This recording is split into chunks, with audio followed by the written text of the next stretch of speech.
Good afternoon. Welcome to our fourth weekly video that we're trying to get out to as many people as possible. I hope there's not a whole lot of these in the next month or so, but you know, the message still here is that this is a very serious health situation, and I'm going to continue to harp on the same things, that you need to be smart, you need to be safe, you need to keep your distance, you need to wear a mask when you're out in public, and you need to keep your hands washed and do all the things that we're asking you to do, because what we're doing right now is working.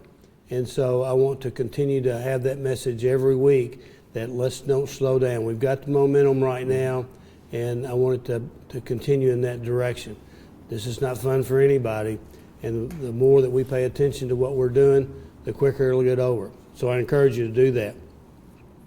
You know, we're trying to get as much information out as possible. We talked last week with Dr. Brad Jenkins, and this week we're going to talk to our superintendent, Northlight School District, Bobby Ackland. Bobby, thanks for being here. Glad to be here. You know, what a lot of people don't realize is that we realize that it's really important for the school district and the city to have a partnership. Oh, yeah. And that superintendent and a lot of my staff get together for breakfast once a month, and we talk about what's going on in the school district and what we can do to help and what the school district can do for us. So I think that's been a great partnership, and I appreciate your partnership during all that. Yes, sir. You know, Bobby, I know that this is certainly unusual circumstances, needless to say, and your teachers and staff are having to do extraordinary things, and I'd love to hear some of the stories. So can you tell me some of the things that our teachers are doing trying to reach our kids? Sure, I'd be happy to. I also want to say we appreciate the partnership with the city, and our mayor's office is very user-friendly, and I never forget the statement that you made to me when I became the superintendent. You say that anything the school district needs, it's going to have to cost a whole lot for me to say no. That's the kind of partnership that we've had, and I certainly want you to know that we appreciate that. And I mean that too. Yes, sir. And so it's been unusual. It's been different. It's been what school is all about, and that's learning. It's been a learning experience, and that's how I try to roll it out to our administrators and teachers, is that let's learn something from it, and let's come up with a model plan so that we can be on the cutting edge of this if it ever happens again. I think the most, what have impressed me so much about our staff is how they've worked together in all of this. So you can't progress if you're not working together in a pandemic situation. And so our teachers and staff and administrators have worked tirelessly and together to reach our students. And we've done some things that perhaps people wouldn't just know. We have parent coordinators that actually knock on doors of students' house that don't respond. They actually knock on their doors and to see what their needs are. And so we are pushing forward with academics. We admit that we don't cover a lot of new academics, but our major goal is, and I said it to the staff, is to try to keep our kids from degressing. Right. And just if we can hold them where they are until we can get them back to the classroom, that we'll be happy with that. What are you doing? I know that some people don't have access to the internet. You know, how are you meeting that challenge? You know, 2 or 3 of the internet providers are providing free internet for a number of months, 2 or 3 months, and we have pushed that information out to parents. But even at that, there still will be some that won't access it or hadn't, and we have to come up with what we call AMI packets. It's paper copies that either a parent can come get, or we will deliver it to them through our transportation system. Because we have bus drivers and transportation system down there. We can take things out to the house, and then we have a drop-off point at the school where they can bring them and drop it off for grading. And then there's the PBS on the AETN network that has lessons online that they have partnered with the Department of Education, and they can go online with those paper copies and follow along with the instructions on the TV. What a challenge, no doubt. I've got a good friend that's a Northrock teacher, and she is really proud of all of her students, that all of them are very active. They show up at the right time and are participating in all of her online classes, and so she wanted to make sure we give a shout out to all the kids that are trying to continue their education during this pandemic. Wow, what a maybe an awful year to be a senior. I remember how excited I was my senior year at North Little Rock, and are we doing anything to try to help the kids somehow, some way realize the excitement of their senior year? Oh yeah. We are coming together, and we developed what I called a graduation committee that was made up of administrators, a PTA council president, student body president, and some others that to tell us what we're willing to do.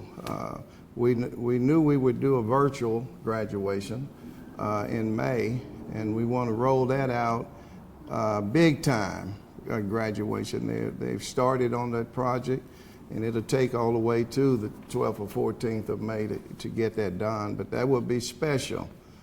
But that will be in addition to a regular graduation. We can't get the arena that we normally would get because of scheduling conflicts. So we have reserved the Barton Coliseum for June the 23rd at 7 p.m. in hopes that thing will loosen up and we can actually have a graduation. That is our goal, and then we will push it out even further if we need to in order to have a graduation for our kids. Right. Well, we certainly do hope that happens, no doubt. This time every year, you're working diligently on the 2021 school year. Right now everything's so up in the air. What are you doing, and how are you working on scheduling for next year? Well, we have a little protocol in place. We have someone at our schools, someone there each day that take calls. We have, and of course I'm there every day, and we have other staff members there, but we on a kind of rotating schedule, even though I come every day, but we have a rotating schedule to respect social distancing and so forth. We want safety to be first. But we are scheduling. We're doing the same protocol that we always do based on our district policies on addressing rifts or addressing hiring. And so we're moving forward to next year. We still have those students out there, even though they can't come in the building, and we're scheduling for them next year. As we speak, they are. Yeah, that's probably the only option. Yeah. You've got to play like this is going to be over by then. Yeah. And I know next year we're all pretty excited about the introduction of the Ford Next Generation Learning Platform. Yes, can you give us a brief overview of that and how you see that working next year? I think it's wonderful. We have embraced it, and we're taking intentional steps in implementing it. We're taking steps that we feel like that we can afford to take and introduce our kids to. We are going to implement next year a ninth grade seminar program, and that's kind of how we're going to introduce it next year. But we also have our COE that I feel like falls right directly in line with the Ford NGL. It's a major operation. It's a major move forward for our kids that are looking for postgraduate opportunities.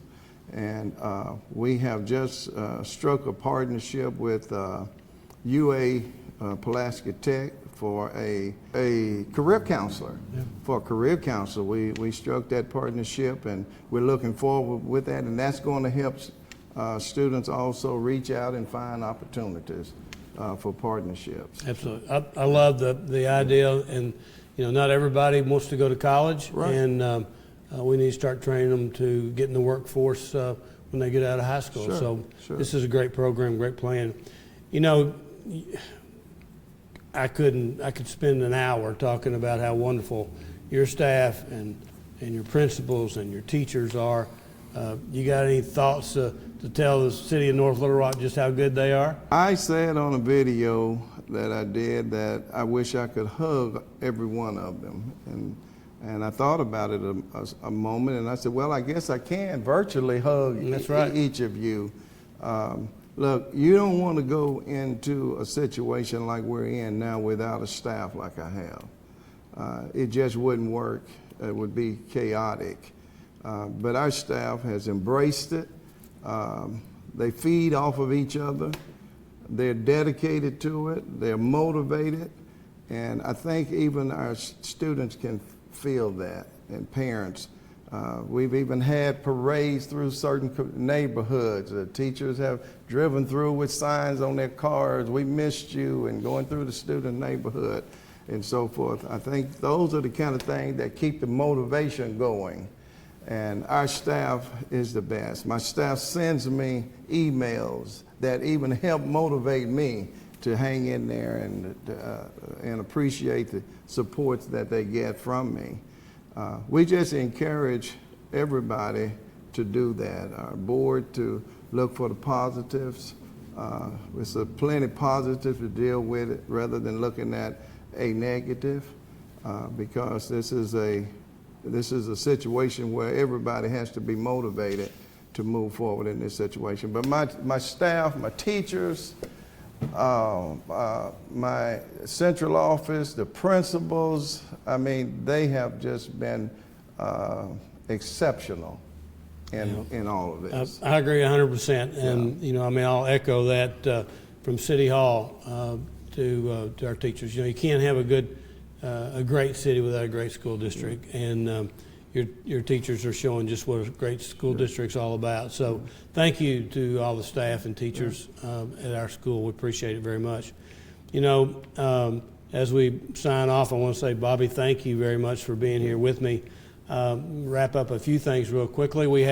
Monday night, we had our first city council meeting on Zoom. It went fairly well. Actually, it went really well. We've had other city and state departments calling us, wanting to know how we did it. So we got through it. It was a little brutal at the very beginning, but our planning commission is also going to be that way. And so we encourage you to stay in tune with what's going on with the city through your computer. And we also encourage you to not come, but if you do want to comment, put it in writing, and there's an opportunity there that we also could try to figure out how to get you in front of the council. I want to also tell you that encourage you once again to use our restaurants, use their drive-through, their curbside pickup. These people are trying to make a living, and they're staying in business so that you can eat at home and use their pickup service. So I encourage you to do that. Let me say another thing, that I was on a conference call the other day with some mayors across the country, and we were talking to Dr. Birx from the White House, and we asked her, how long is this going to last? And she very professionally said, bottom line is that she wasn't quite sure, but it wasn't going to be really soon. So as I told our department heads right after that conference call, is that this is the new norm for a little while. and so that we need to do the best we can. So I'm going to tell you the same thing. This is the norm for now. So stay home, stay safe, be smart, take care of others, wear your mask, keep your distance. These masks, I encourage you to also, have some fun with this as best you can. Mrs. Roxanne Andrews made this Razorback mask for me, and she knows I love the hogs, and I encourage you to do the same thing. If you're making masks at home, do something different. Have fun with it, and because I know this is not a fun time, but do the best we possibly can. So I want to thank Roxanne for this. Your city is doing fine. We're doing just like we were last week. We're working in shifts. Your sanitation's been picked up. Your police are on duty. Your fire department's on duty. So we're doing well. We've had a lot of calls being concerned about how we're doing. I think everything's going great. So take care of yourself. Please do all the things that we're asking you to do, and we'll shorten this pandemic in the city of North Little Rock as quickly as we can, I bet you. So anyway, put your mask on and go Hogs, right? Go home. Thank you, guys. We'll see you next week. You.